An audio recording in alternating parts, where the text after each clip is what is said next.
Hear Me See Me podcast is sponsored by Zenoti, the #1 cloud software for salons and spas. Because when people feel good, they find their greatness. I am Stuart Roberts, and I'm really excited to introduce my new podcast, Hear Me See Me. It's just over 5 years ago. I did something that changed my life. What it did, more than I could have ever realised, it helped me. I have met some absolutely amazing people. Some of the people that work in some of these places, many of them are volunteers, but some of them it is their job. I'd had this idea after being inspired by a guy in America I'd seen cutting hair on the streets and seeing the difference it made to the guys who were there. This is more than a job. This is a calling. Hello, this is Stuart, Hear Me See Me podcast, and today I've got a guy I've never met before, I've never spoken before, but I feel like I really know him. We've connected on a level on Instagram, the weird thing that happens sometimes. A good friend of mine, I first noticed him. A good friend of mine, Scroobius Pip, he'd done a wonderful image of him. And it blew me away. And I started looking at the rest of his work, and his work's absolutely stunning. He does a lot of the female form, but there's a lot of soul behind it that always seems to, I don't know, just resonates with me. I'm not an art critic or anything, but I just love what he does. Today I'm talking to the wonderful Daire Lynch. How are you doing, sir? Morning, Stuart. How are you? Yeah, I'm good. How are you coping? This is no difference than any other day. It's 90% of the time alone. Yeah, painting outside, no social interaction. So it's business as usual. So interestingly, you're like with Ireland being in lockdown. Is it something that you, as your general lifestyle, it's not as impactful as maybe some other people? Yes. Well, in the aspect, I don't go to pubs. If I was to socialise with someone, I'd rather have a coffee and sit down and chat with them somewhere. But again, I've moved to West Cork. Everybody I know is further afield. So in that aspect, the lockdown hasn't been good because we have been locked to counties. Right. So, my family, my folks are 4 hours away, have friends at that kind of distance. So. Oh, right. Yeah. That's the only impact it's been. It's not been able to go see my folks. So. Yeah. Yeah, we've been lucky. We've just this week come out of lockdown, and but I'm lucky that my mum's 83 and she lives a short drive away, and my sister lives in the next road to her, so she's not been left without anyone. Yeah. So, but yeah, I get you. That is been the hard. But the first time round, it was very difficult. We used to have to go and visit her sit in the garden, and then she'd give me this little. She used to break me up because as I'm leaving, she'd give me this little heart sign, out the window. And you don't think of them as old and vulnerable until you see things like that, do you? Yeah, well, I don't think of my folks as old or vulnerable at all. But yeah, I get you. I've seen them, I'd say maybe 10 days in this entire year, 2020, since March. And I haven't hugged them yet. And we're very huggy people. Yeah. Like I especially am. I saw my folks. And it's just strange not to be able to contact, hug them. You see them, and when you're leaving, it feels like you've unfinished business. You're like, I'll just go there, will I? Yeah. So, yes, a bit standoffish. Are you? So take me back. So you said about your folks and that. Take me back to like when you're a young man. What was life like for you as a young man? I in my eyes, I had a blissful childhood growing up. My parents have just always been so supportive and the most loving people I know. They nurtured art, nurtured fishing again. I think my dad said when I was about 3, I just out of the blue went, I want to go fishing. And he had to go buy a fishing rod and get that side of it. So I just had a great childhood growing up in Dublin. Yeah. Oh, it was in Dublin, was it? Yeah, I'm from Dublin. I moved to Mayo about 2009, 2010. Yeah. Intended to move there for about 6 months, and I've stayed there for a decade. So. All right. So what sort of drew you? So your parents had an affinity with art, did they? Yeah, again, they've always been quite creative with it. They, bring us to the National Gallery a lot as kids. But then an awful lot of the outdoors, they bring us. We have a place called St. Anne's Park, which is on the north side of Dublin. We've the Bullwall, the Limount, that's the beach. So that's the way they've nurtured that in me, and maybe that's where it's come from. My love of the beach, art. There's always art supplies around. You want to draw, you want to create. Yeah. So, that's my focus.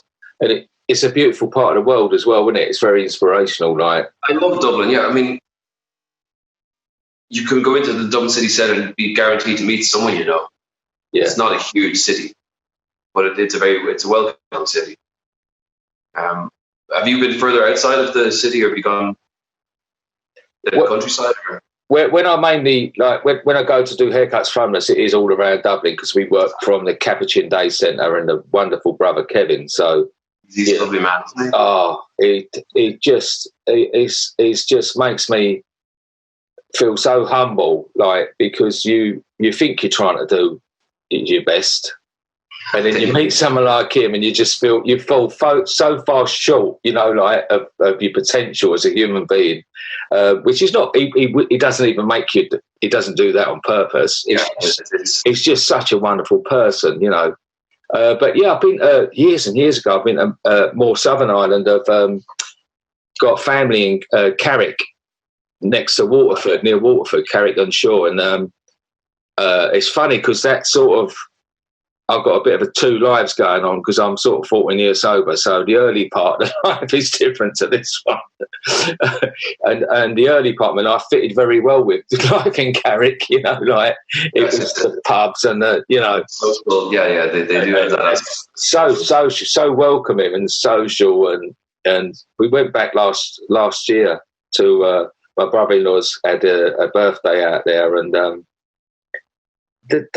They make you so welcome, like everyone's around the house. They have a big fry in the morning, and it's just people everywhere. It's just stunning. When you go to a bar or somewhere, there's no strangers. They're just friends you haven't met yet. Yeah, and the people of Dublin as well. Like when I've been there, that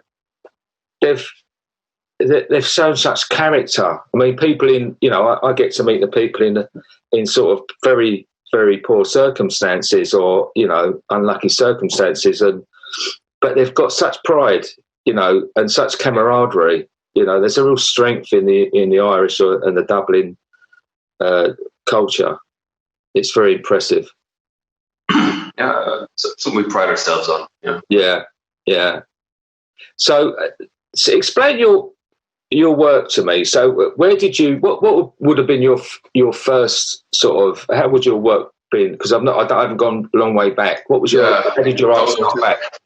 Don't go too far back. I'm self-taught. Right. I did a 1-year course in animation drawing studies, which would basically teach you how to draw. You think you can draw beforehand, and then you go, "Oh no, I can't."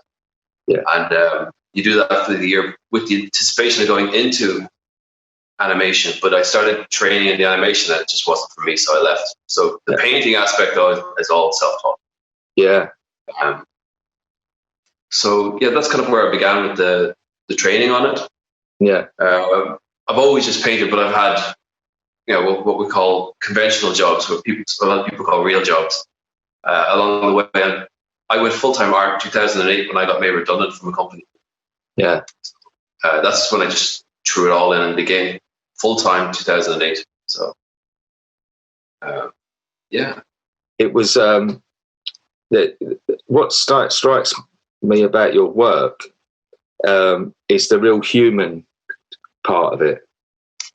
Yeah, I think that's what I try and convey. I try and convey just emotion and just a human condition. I like trying to put the person's essence in it, the little smiles.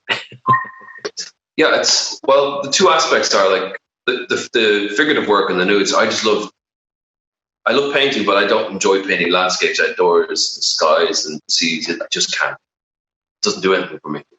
But I love I would like the landscape with the human form, the curves, the creases, the realness though. I love the stretch marks and the hairs of people, and just real humans. I don't want to airbrush and paint something fluffy. I just want to try and capture what it is to be human, I guess. It comes across because whenever you see it, as you say, it's not a pretty picture. It's a beautiful picture. Yeah, it's a human. The pretty image and the beauty. But it's so deep, a lot of it, that it conjures an emotion. I think that's the thing. What I find when I look at it, I think as well, you must have, only because I can recognise it, you must have a dark side to you. I guess I get this photos from my childhood. I guess I'm quite solemn and not morose, but I do have a dark kind of dark humour and a dark kind of this in that side of things, I suppose.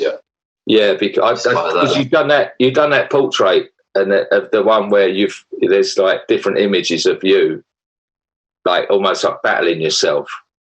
Yeah, I think we all have those battles. But I try and convey more than just, like you've said, I don't want to just paint pretty pictures. I'm trying to capture things, but without giving too much away of yourself. I still try and pull some of that back. Yeah. But I think it's my job as an artist, to just paint things as they are. People's emotions and both their masks and the real person, but it's the real person I prefer to try and get. Yeah. Like back to the painting you referred to about Pip, that's... it was great to meet him. It was one of the first known folk for me to paint, in that just contacted me straight back. He used to have his email in his MySpace, or he just emailed me an email to write back. But that one, it's called Quill and Coil. It's got the microphone coil for the spoken word music, and the quill for the writing, and the word smithery. Yeah. Word smithery is a word. So I'm trying to get those elements of people into the paintings, but without bashing people on the head with it. Yeah. Yeah, that's a subtlety about it. Yeah. Yeah. What drew you to Pip then? What did you approach him? Yeah, I just I knew him from someone, his music they'd shown to me, and then I just learned of him from that. He seemed like an interesting character. It's decent people that I'm drawn to, the kind of way. Honest, hardworking, nice folks. I'm not into star hugging. I don't want to go chasing the light way to say. People. I'm not trying to get on the coattails of anyone. If I'm painting someone that's well known, it's because they're civic minded. They're nice humans. Yeah. Or if they're just everyday people. I do love just painting everyday people. When I lived in Galway, I had a studio for life drawing. So I could try and life draw each week because you get super rusty. It's you have to practice. And I rarely worked with trained professional models. It's just everyday people I just put a message up, who wants to pose? But people have never posed, never been naked or nude in front of a stranger. And I'm just sitting there like, let's draw. We just talk. And they just they forget they're sitting there like that. It's quite a natural thing. You're just talking, you're learning about the person, drawing away and chatting. And some of that goes into it. You can see the poses change from the kind of confined ones at the start, and then they're just more relaxed and comfortable and just themselves. They're not hiding the creases of flesh. There must be a point where you see it tip, where they go from tense to relaxed. There could be a lot of sort of back poses and closed off bodies, and then they're just like arms flaying, chatting away. And just they actually enjoy the experience. I hope, but and then I gain from it because I can get to create to my work. So so with early this year, obviously everything closed down. Have you found it a struggle, like financially with that? Has it affected you? Financially, no, because I'm filthy rich from being an artist. Good man.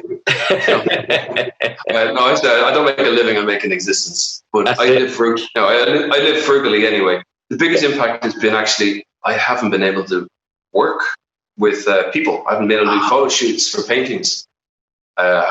Certainly haven't done any life drawing and stuff, but it's I used to do an awful lot of photo shoots, and then I'd kind of have them and I could work off them for, do some drawings and some preps and then maybe do a big painting. But I've had no one to work with. Right. my fiance is here, but we've done some drawings and some works together. But as I said, I like to work with new people all the time and sort of just an insight into new people's lives. Yeah. So that's something I've missed.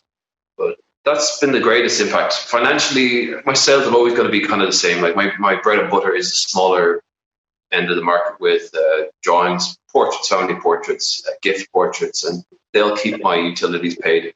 And I don't drink. I don't have any crazy vices, so I have nothing to spend money on otherwise. Yeah. So nice live within your means. Took me a long time to get like that. It's not easy though, is it? Yeah, well, I find if I have more money, I am less inclined to work. I'm less inspired to create or to start trying to shill portraits, shill prints. I get lazy, I complacent because I'm like, the bills are paid. Now, I'm still painting my larger paintings, but I'm not making the day-to-days. Yeah. That can dry up, in a second. Yeah. People think paintings might be expensive, but the hundreds of hours you put into that work, and then if you say it sells for 3,000 or 4,000, you might not make another sale for 6 or 8 months of that. So you kind of have to, when it comes in, just pretend it doesn't exist. But most of my income is, my portraits are 150 to 200 for the watercolor portraits of the drawings. That's my day-to-days. Yeah, yeah. I think that's generally the thing of humans, as human beings, that we never really see the full picture. Sorry about the pun, but you never see the full thing of it, the story of it, because I see, because I love fighting. I love. I'm too old to physically do it, but I like watching fighting now, and people just go, they've earned all that money like for half an hour's work, or if it's a quick finish, But there's 3 months training camp. There's 3 months about their family. There's 3 months of really starving, and then when they cut weight, so there's all of them things. Yeah, And I've been in a sauna with some fighters when they're cutting weight, and it's painful to watch. Yeah, well, that's it. It's people ask you how long a painting takes, and you can say it might take a few weeks, but realistically, it's taken me 40 years. Well, 30 years and 40 now, so maybe I start drawing one at 10. But that's how long it's taken. It's not, I just lashed this together, And if you can just lash it together, it's because you've put in the hours and you've learned, you've honed your style, Yeah, yeah. And I think if you did, the amount of soul that's in your work, it wouldn't be there, would it? If you were just lashing it out. I think you can't fake that stuff. Yeah, I've tried. I've tried doing. There was a time I did landscapes and sell them through a bistro. They're local scenes, so that in itself has the element where it would resonate with me. It's where I grew up. I remember hanging out there with friends and sitting there in the summer. But if someone just says to me, can you paint this landscape down here? It just kind of leaves me cold. And then I feel like I'm dialing it in, and then I feel like a fraud, and then I beat myself up a little bit. So. It's mad. All that stuff that we do to ourselves, Isn't it? We overthink and analyze. We could just look, visualize, and create it, but no, this has no meaning to me, so I can't do this. Yeah. So. But at the end of the day, you do it, Yeah. I had a bad night yesterday. Last night I said, right, the night before I woke up at 3:30 in the morning, and then that was it. That was like I was still awake at 6:30, and I was having to get up then.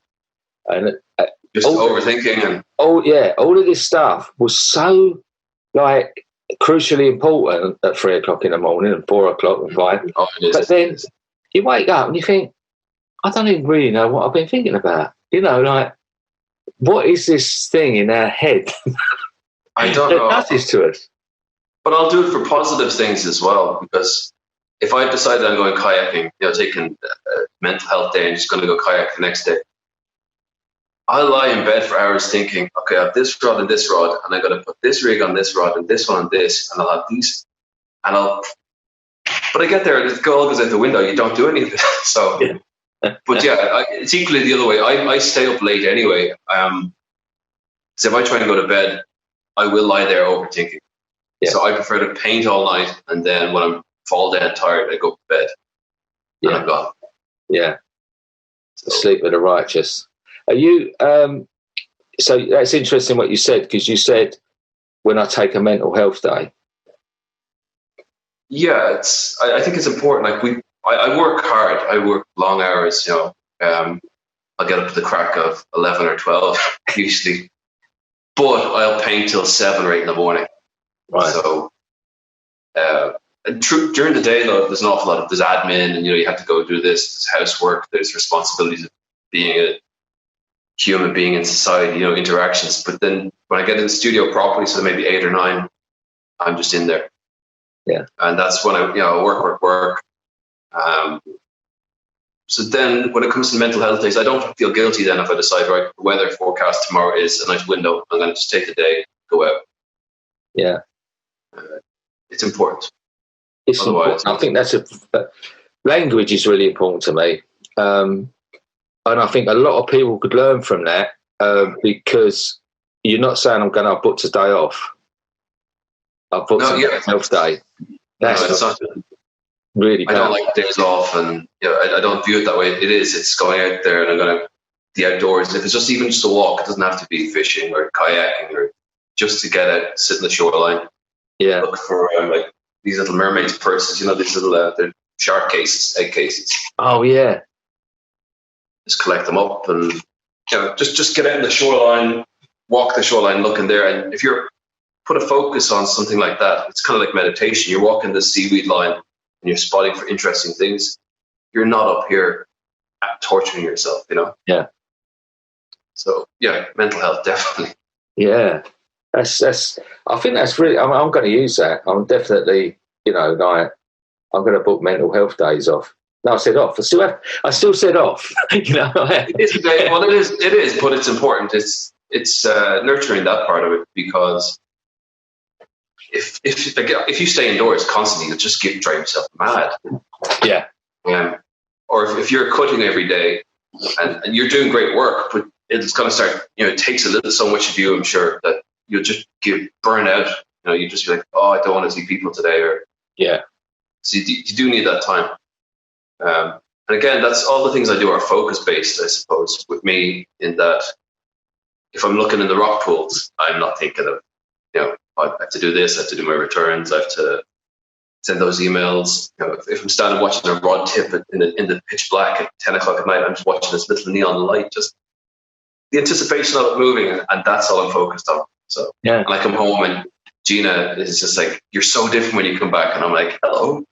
Yeah. And then the solemn Daire comes back. Do you think you're easy to live with? I think so. I can be not short-tempered. I'm not throwing fits and stuff, but I can be quite snappy, because I'll be thinking of something. That is one of my flaws, I guess. But no, I am. I mean, I love to cook. I love to wash the dishes. Yeah. Again, maybe the dishes, you know, I'm just washing this, and I'm not thinking. But yeah, I think so. I hope so. I'll email her later and ask her. She'll be like, nice prick. Yeah, just say, yeah, what a prick he is. I get that because of the work I do. I sometimes get, it's very nice, but I get this sort of public praise sometimes. And my kids like, do they know you? Gina said the exact thing to me. I think Gina has actually said the exact thing about me, like, who are they talking about? Yeah. I don't know. It's yeah.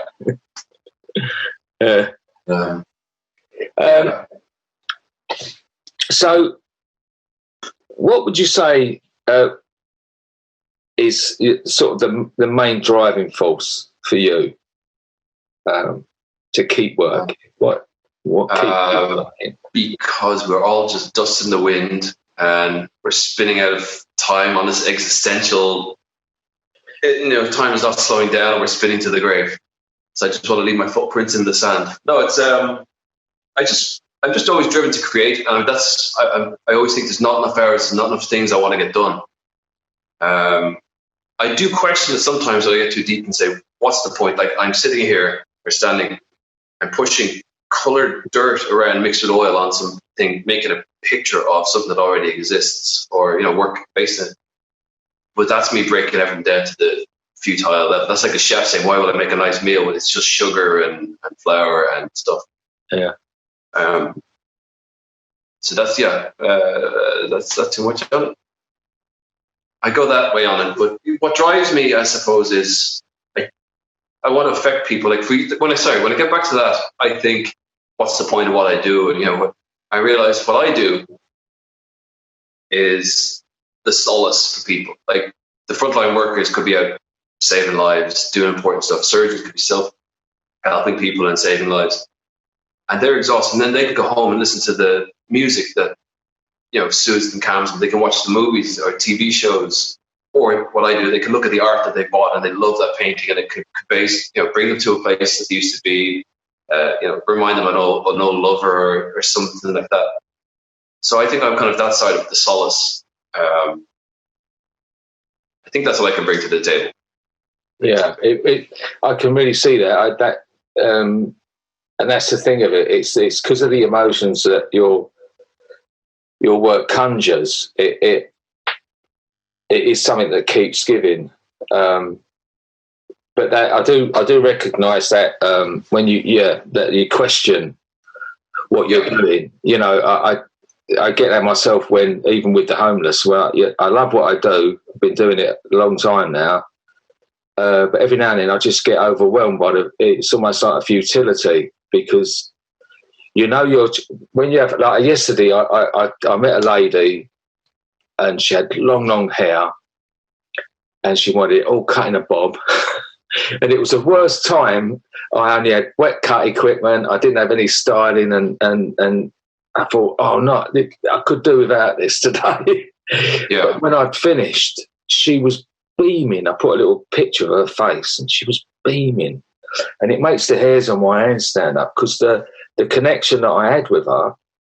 But that's when I realised it is worth doing.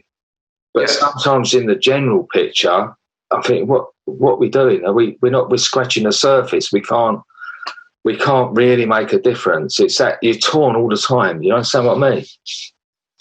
Yeah, but the good thing is that you do strive then to make that difference. You say, look, there must be something. I must be able to do something to help and move us all forward. Just be kind to people. I suppose that's the difference. Like that's what you're doing. You're not just giving a haircut. You're giving them a human touch. An interaction. Yeah. Treating them like a human, not just someone sitting on the side of the path. People are trying to ignore. You're actually on. You matter. Yeah. So that's what you're doing, and that's what I'd hope to do as well. Then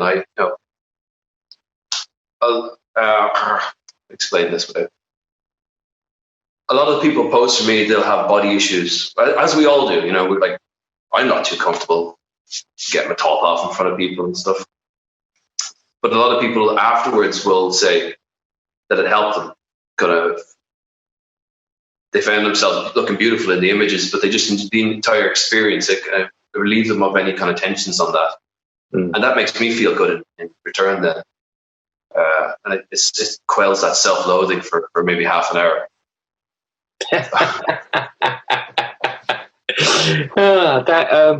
Because I think, what it is in a way is probably a great antidote to the Instagram culture that's developed, which is really unhealthy. Yeah. Well, we can all fall into the culture of content. You're drawing away, and you're like, oh, I need to. This drawing is turning out well. I'm gonna have to throw this up, and it's gonna get loads of likes, and it veritably doesn't. But the culture of the airbrushing, and everyone has to portray this great image of, no, just portray yourself as you are. Right? Try and do the best, and that's much more sincere. And through that sincerity, you'll get that interaction, the connection. Yeah. So in that aspect, I saw there was a documentary recently. I believe you might have even painted her as a girl called Jess. Is it? Yeah, Jess Megan, I think her name is. I'm not Megan. Yeah. And they done like a body positivity documentary, it was fascinating, and it was so refreshing. I mean, I've got 4 daughters. I've got a son, 4 daughters, 2 granddaughters, grandson. So like that, I'm surrounded by women. Is what I'm trying to say. And I've witnessed, especially the younger ones, like the effect of body consciousness has had on them, because they're all different. They're all different people. They're all different personalities, but they're all different physiques as well. You know, yes. and it's the response that one might get as opposed to the other one, and the emphasis they put on that. So I think people like when you all work what you do, people like that Jess who does what she does, and many others, it's so powerful, but so needed at the moment. It really is. It is the antidote to it all. Like Jess is no holds barred. She's just like, here I am, celebrating who the human is. And she tells people that it's not just like, look, here I am and I'm happy and comfortable who I am. She's basically saying, you are wonderful, celebrate who you are. Don't be afraid of that. Don't care what they say about this. Don't worry about folds of skin and hair and stuff. So she's wonderful for that. And that whole movement as a whole is, there's an awful lot of those. They transcend being influencers, even though they're influencing in that direction. They go to the level. It is the body positive, celebrating that, and then moving away from the airbrushing. And even though we all do that, touches of it, it's not our crutch. Like I do often wonder and almost lament before internet. You'd be going somewhere and you see something and you just enjoy it, and then part of your mind goes, nowadays it's all phones out. I'm guilty of myself. Like if I'm kayaking and a seal pops up next to you, I'm like, I have to film this instead of just enjoying the interaction. Yeah. So there's that aspect of it as well. So that's okay.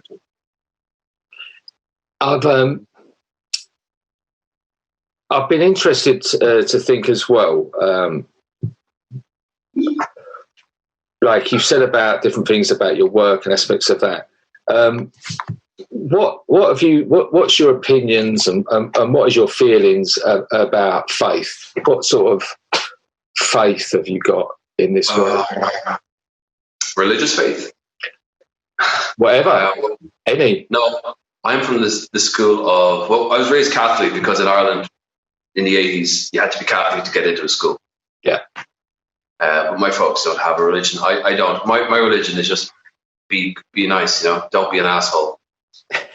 I try and be as courteous and friendly and lovely to anyone, and if you're an arsehole to me, I'll be an arsehole back. Yeah. But that's my faith. I think if I had a faith, I'd be dreading the spinning clock and I'm worried about, it's ticking down, I'm going to die, and oh shit, where am I going to go? And, I just try and live day to day and be decent, I suppose, is my faith. Not be an arsehole. Yeah, well, not be as much of an arsehole. I think people are, deep down, most people are good, and I always try and see the good in people. Like even things that are going on in the States, the cretinous behaviour of a lot of those politicians, but then they go home and they will be a loving granddad or grandma, and I try and think of that aspect of it, because they are still humans. They may be deeply flawed by greed or whatever drives them. Yeah. But I try and think of the good in them. Otherwise, you'll just have this disdain for everybody. And then you'll become this kind of darker, grumblier person. So I guess that's my faith, faith in humanity. Oh, I love that. Yeah. Because it fascinates me. I've looked at all different faiths, and people with a strong faith interest me. And then you meet someone like Brother Kevin, who you can only see a positivity in his faith and what it produces. Yeah. But then I've met many, I work across the spectrum because I've worked with Sikhs on, the homeless cause brings everyone together because it's everyday people wanting to do good. And, so I see interesting aspects of all different faiths, but I think it all boils down to that, isn't it? It's having that faith in humanity. Yeah. It doesn't matter what people believe in. And if that helps them be decent, that's great. Yeah. It's when it goes the other way, when they use that to corrupt, you know, like the deeply religious zealots, and they're like, oh no, it says this, and, you know, Yeah. it goes polar opposite to everything that the faith that they claim is theirs states. That's what I'm getting at. But no, I agree with you on that. I love having deep theological conversations with people that have strong faith because it interests me. Yeah. But personally, I just don't believe in the afters and stuff. I think we're just monkeys with anxiety, and it's all by chance. I'm going to quote that one. We're just monkeys with anxiety. Sure, I stole it from somewhere. So. No, I don't care. It's new to me anyway. Yeah, because it's. I think what it was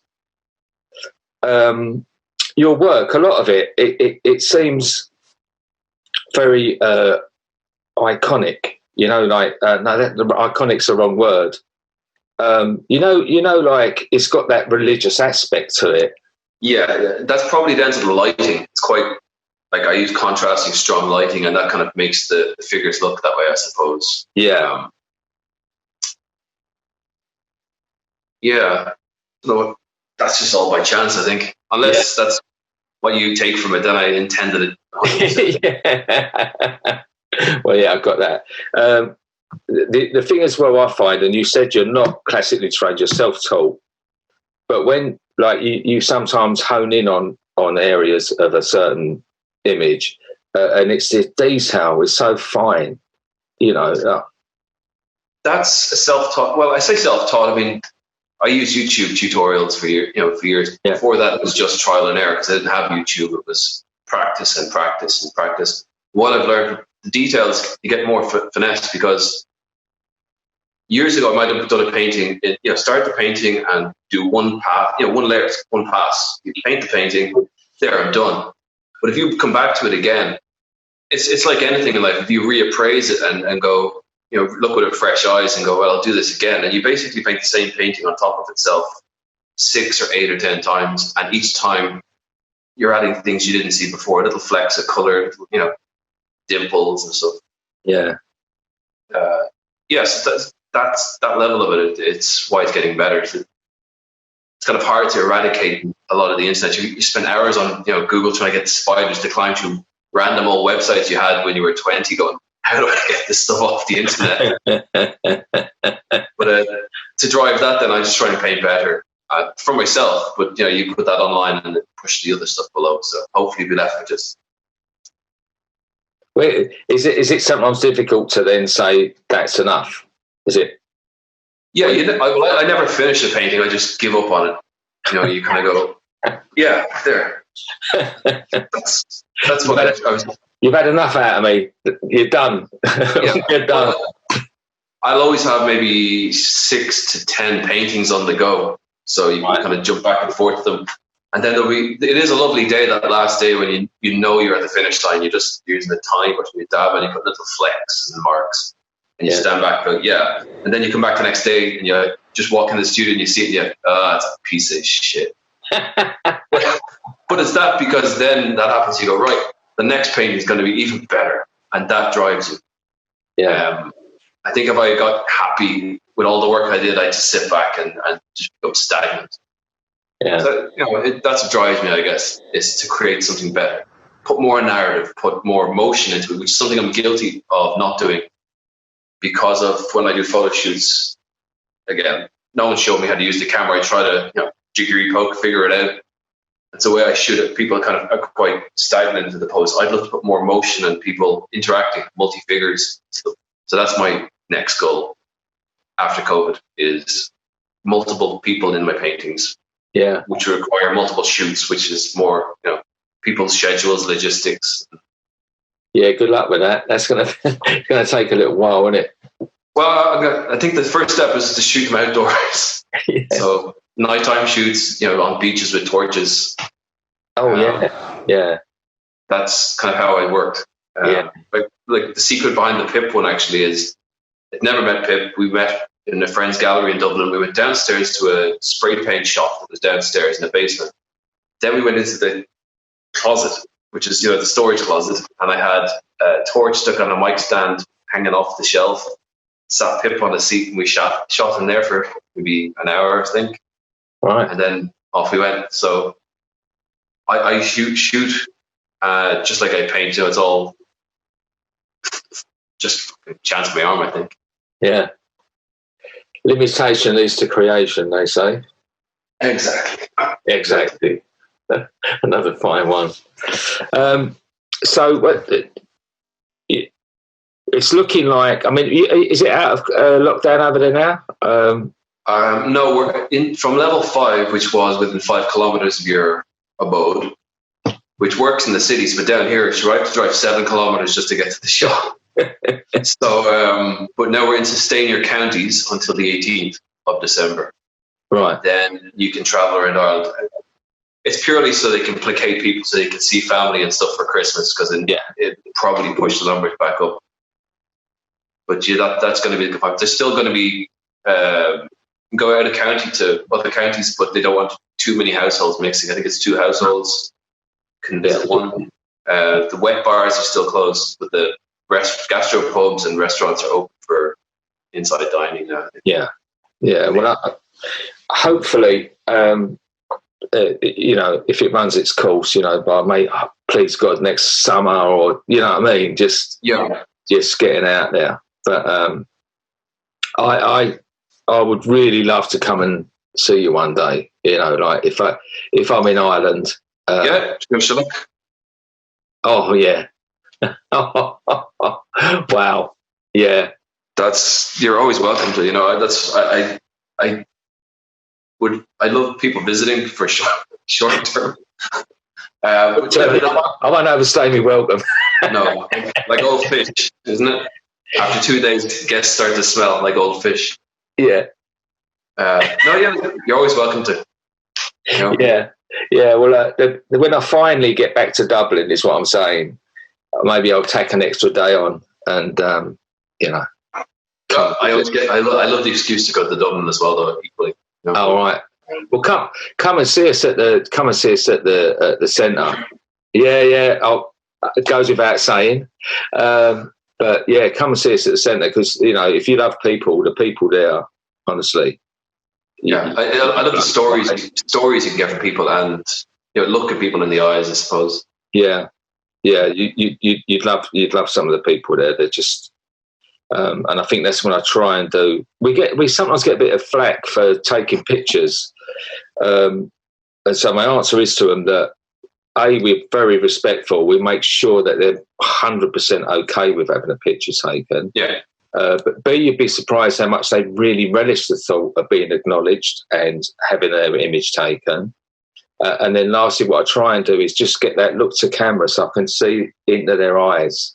That's exactly what I get. I don't get from what you're doing going, oh, look what we did. This person was all shaggy and looking this way. We polished them up. Yeah. I see you going, look at this human, and then we've given them love and care, and look at them. And you can see it in their faces after. It's the happiness. It's the joy of just the interaction. Oh, thanks for that. I don't see you using it. Now, obviously, you need to promote it. So you're doing that aspect of it, but I don't see you using the people at all. That's the difference, I guess. Yeah, that's what we try and get across. Right, okay, my friend. Well, it's been fascinating talking to you. Let's talk to you. I feel like I now know the man behind the images a little bit. You didn't give too much away. That's as much as my rambling mind. I've only got 4 hours sleep, so I'm going to think back. What did I say? Yeah, don't worry. It'll be on YouTube forever. I'm hopefully so. For eternity. Good. Oh, thank you so much, mate. And it's 100% a date. As soon as I can get back to Ireland, I'll be in touch and we can hook up. I look forward to it, man. I really do. Thank you. Keep doing what you're doing. Thank you. All right. Thanks, man. It's just over 5 years ago, I did something that changed my life. What it did, more than I could have ever realised, it helped me. I have met some absolutely amazing people, some of the people that work in some of these places. Many of them are volunteers, but some of them, it is their job. This is more than a job, this is a calling.